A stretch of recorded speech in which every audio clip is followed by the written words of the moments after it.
Je te promets des arrêts, ceux de Lopez pour nous sauver. Je te promets des frissons quand l'ado marque sur notre seule action. Je te promets un corner où le roux marque pour nous faire rêver.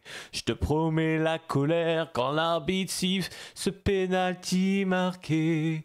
Mais je ne peux pas te promettre un gros match du beau jeu. Je ne peux pas te promettre plus qu'un point, un nul malheureux. Mais je peux te promettre que nous lâcherons pas. Le FC Nantes est en nous pour toujours. Pas pour une seule nuit, mais pour la vie. Salut tout le monde, c'est Romu, j'espère que vous allez bien ce dimanche. Un peu en retard aujourd'hui quand je fais cette vidéo, oui, parce que j'étais un peu avant le couper les cheveux, il fallait un petit peu dégraisser tout ça. En tout cas, j'espère que vous allez bien. Je sors de la douche, donc je suis encore un peu rouge. Tu l'as pu le voir dans l'intro et également dans cette vidéo. Avant toute chose, bon dimanche à tous, comme d'habitude. J'espère que vous avez passé un bon dimanche. Vous reposez, évidemment. Et surtout, prendre le temps de regarder cette vidéo. Le petit like, le commentaire et t'abonner. Tu connais la chanson, évidemment. En route pour les 800. On n'en est pas très loin grâce à vous. Donc, on continue. Débrief de ce match Toulouse FC Nantes, les amis du côté du stadium de Toulouse. Eh ben, écoutez, beaucoup ont apprécié. Moi, je me suis quand même pas mal ennuyé lors de cette rencontre. On en parle évidemment dans cette vidéo.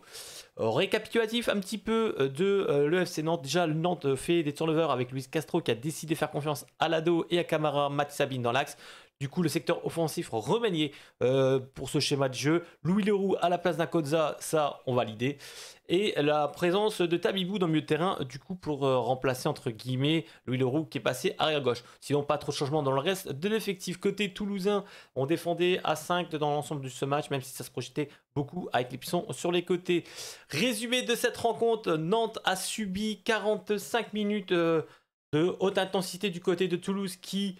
honnêtement, on va pas se mentir, a été clairement supérieur au FC Nantes, aurait même pu marquer de nombreuses possibilités. Merci Anthony Lopez, encore une fois, qui est encore l'MVP, en tout cas de cette première période, malgré 20 minutes qui était un petit peu dans le mou, parce qu'il avait pris une grosse charge de Cresswell. Il a réussi à tenir la baraque. Nantes approche de la mi-temps, on se disait Nantes est miraculé, hein, on va pas se mentir, vu les prestations des Nantais sur le terrain et surtout l'intensité mise par Toulouse, on méritait de au moins perdre 1 ou 2-0 à la mi-temps. Un petit peu le même scénario que face à Rennes la semaine dernière finalement. Finalement, 45e plus 4 du temps additionnel. Nantes fait le braquage entre guillemets, c'est ce que je pensais à l'heure actuelle. Du coup, avec un déboulé sur le côté gauche de Mathis Ablin, c'est sûrement une des meilleures occasions d'Ablin dans ce match, qui balance le ballon dans la surface. Après, le Tabibou qui met un centre au point de pénalty, Camara qui se loupe, mais le ballon est récupéré second poteau pour Lado. Michael Lado qui marque son premier but et qui sauve sa première mi-temps finalement, parce que ça fait partie un petit peu des flops de cette première mi-temps. Il y en avait tellement que, hormis Lopez le penant à Oisième, en ensemble c'était très mauvais pour les Nantais en cette première mi-temps. Je trouve qu'on était catastrophique. Nantes mène 1-0 à la mi-temps, c'est donc le braquage du siècle. De toute façon, vous allez voir mes réactions de short, on va pas se mentir. Nantes ne méritait pas de mener 1-0 à la mi-temps, mais l'ont fait. Mais 46e minute de jeu, première incursion de Toulouse, dégagement loupé de Tilal Tati, qui encore une fois n'a pas fait un match très très bon, on va pas se mentir. Et le ballon profondeur, mal défendu pour Nantes. Égalisation directe de rentrant, c'est Bomo qui égalise rapidement. Bon, on n'a pas mené longtemps, on a été... Là, on a été laxiste. Juste après la mi-temps, on savait que Toulouse allait revenir avec de meilleures orientations et pousser parce qu'ils avaient fait une bonne première mi-temps. Ça a été chirurgical. Dans l'ensemble de ce match, après Nantes, en deuxième mi-temps, a été un peu mieux quand même. Ils ont essayé de créer un peu de jeu, mais balancer souvent des longs ballons dans la direction de Matt Sabine ou sur les ailiers. Il y a eu quelques changements, entrée de Yacine Benatam aussi, qu'on a peu vu dans cette rencontre. Et il y a eu le corner. Il y a eu le corner pour Nantes, alors que Toulouse avait quelques contres dans cette deuxième période. Corner pour Nantes. La tête, second poteau de Louis Leroux. Nantes repasse devant. Les stats parlent d'elles-mêmes. Hein. Dans l'ensemble, 12 tirs pour Nantes, 2 cadrés. Sur les 2 cadrés, Nantes a marqué 2 fois. Là, on se dit, on est en train de faire un braquage. On n'est pas bon, mais on est en train de gagner. Finalement, Donoun, qui était MVP et MVP du match, et c'est logique, qui a été très très fort. Il centre, le centre dans la surface. Il y a... le ballon, je pense, au début était dévié par Chidozi à Oisième de la main, mais vraiment pas sur cette action-là. Derrière, de toute façon, quoi qu'il arrive, Amiens se jette pour gêner le tir du côté de Toulouse. Il touche le pied. Le penalty est inévitable. Et même pour moi, il y a penalty 100 fois. Quoi qu'il arrive, il y a le pied qui touche le pied du joueur. Donc, penalty, même si Luis Castro aurait aimé que la VAR soit appelée, ça n'a pas été le cas. En tout cas, penalty de nous, homme du match, il transforme face à Anthony Lopez, 2 buts partout. Fin de match, les Nantais continuent à pousser. D'ailleurs, c'est dans les dernières minutes, on a dit on va vivre le même scénario que face à cette équipe de Rennes et ne retrouvera pas le 3-2 finalement. Et on l'a eu, la cartouche à la dernière minute sur un dégagement loupé de Restes. C'est Kevin Amiron qui va centrer, deuxième poteau. Guirassy qui aurait le temps de contrôler, frapper. Il a fait une comme elle vient. Il a envoyé ça dans les tribunes, malheureusement. Nantes aura des regrets parce que si cette deuxième période a été un peu meilleure dans le jeu et dans la construction, dans l'ensemble de ce match, pour moi, je ne vais pas vous mentir, j'étais très frustré de cette rencontre. Je me suis quand même bien ennuyé. Je trouve qu'il manquait d'idées de jeu, les rentrants n'ont pas été décisifs, l'équipe de départ, que ce soit Lado, Camara, ils n'ont pas été fous. Aujourd'hui, je pense que Louis Leroux, sauf entre guillemets, grâce à son but aussi, parce que côté gauche défensif, il a quand même été en difficulté quand même face à Michael Lado. On sent que Nantes est en train de se chercher. Nantes essaye quand même au courage. Ils ont réussi, ils auraient même pu gagner peut-être ce match, parce qu'on sentait qu'en fin de match, Toulouse n'avait plus les jambes et ils auraient peut-être pu perdre 3-2 dans cette rencontre, même si le ressenti que moi j'ai, c'est que Toulouse a mis plus d'ingrédients pour gagner ce match et il devrait peut-être plus être frustré que Nantes. Parce que Nantes, j'entends la frustration des joueurs, du coach, etc. Mais la partition me plaît pas trop, honnêtement. J'ai pris plus de plaisir la remontada face à Rennes que dans ce match où on a mené 2 fois au score, que derrière, aussitôt, on se prend les buts d'égalisation. C'est frustrant. Moi, ce qui me saoule, c'est dans le titre, j'ai marqué souffrance avant réaction. C'est un petit peu ça. C'est que Nantes se fait ultra dominer, l'intensité mise par les équipes depuis le début de saison. À chaque fois, c'est pas loin de s'écarter, prendre une branlée. Je peux remercier Anthony Lopez qui est monstrueux depuis le début de saison et qui nous permet justement de tenir au moins le poids du match nul à chaque fois. Derrière, ouais, c'est frustrant parce que Nantes est capable de proposer des meilleures choses. On voit qu'il est rentré, il y a certaines entrées qui ont été quand même décisives, même si ça n'a pas impacté vraiment dans le jeu. Mais en termes de jeu, par rapport au match amicaux, je trouve que Nantes a un peu régressé dans l'envie. Je crois qu'on balance trop souvent des longs ballons, on essaie de faire des individuels. On essaie de faire des différences individuelles au détriment d'un jeu collectif. Ça m'a un peu frustré, c'est pas le meilleur match de Nantes pour moi. La possession était pourtant nantaise, 55 en faveur de Nantes, 45 en faveur de Toulouse. Les corners étaient pour Nantes.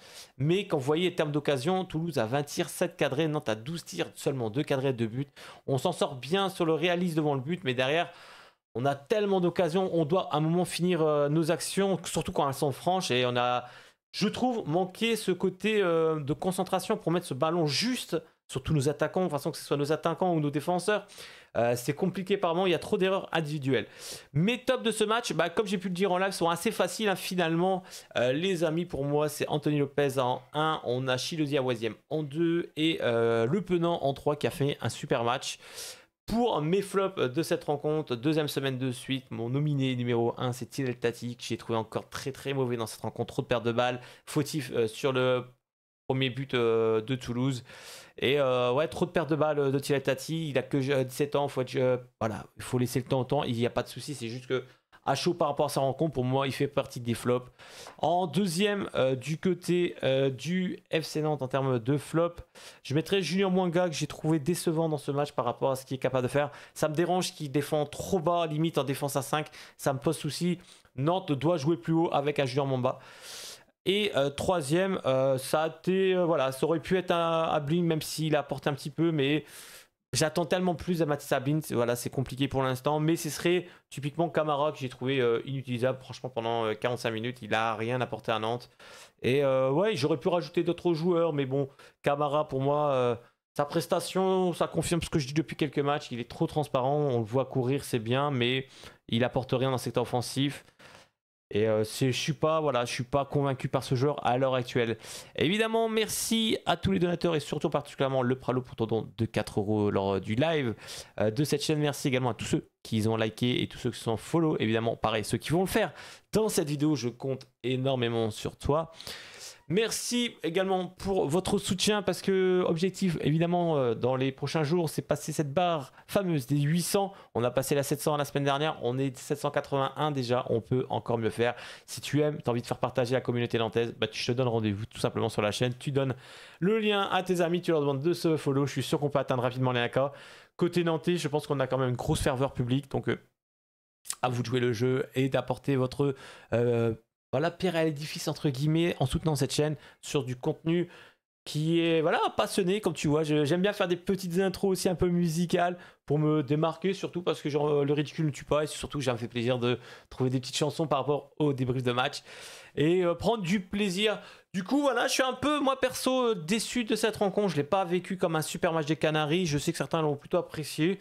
Bah, dites-le moi par commentaire, est-ce que vous trouvez que j'étais trop dur? Moi, je me suis un peu ennuyé. Je trouve que Nantes manque d'idées dans le jeu. Nantes a trop, comment je pourrais dire ça, largeur défensif, mais également des largeurs offensives, des talents individuels peinent à se montrer côté nantais. On a des tauliers, entre guillemets, des joueurs qui apportent vraiment, on le voit tout de suite, mais on voit voilà, beaucoup d'absences, beaucoup d'erreurs techniques aussi qui nous plombent ce match. Je pense qu'avec plus de motivation, d'état d'esprit et, voilà, et surtout de concentration dans le dernier geste, tu aurais pu gagner ce match 3-2. Surtout en fin de match, je sentais que Toulouse était aux abois. Mais bon, il ne faut pas attendre 90 minutes ou 80 minutes pour faire des changements. Je pense qu'il faut faire ça avant, monsieur Castro. Voilà, je trouve que vous les faites un peu trop tard, vos changements en ce moment. C'est frustrant, c'est comme ça. Bon, on prend un point quand même du côté de Toulouse. Est-ce qu'on méritait plus? Honnêtement, ce serait mentir de dire qu'on méritait la victoire. J'ai pas trouvé que Nantes était aussi dominateur. Je trouvais que Nantes, au contraire, hein, s'en sortait très bien déjà dans cette rencontre. Maintenant, un point important, voilà, à l'extérieur, il faudra aller chercher d'autres points du côté du Brest samedi prochain. C'est à 19h, évidemment, normalement, je suis là, les amis.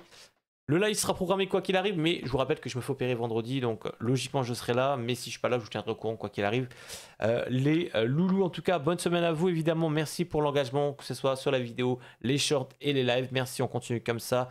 Bon dimanche, bonne semaine à tous ceux qui regarderont cette vidéo en rediffusion. Et on se retrouve très bientôt en live pour de nouvelles émotions et surtout un peu plus de jeux parce que je me suis un peu fait chier hier. Voilà. Mot de la fin, bisous tout le monde et à bientôt. Ciao ciao.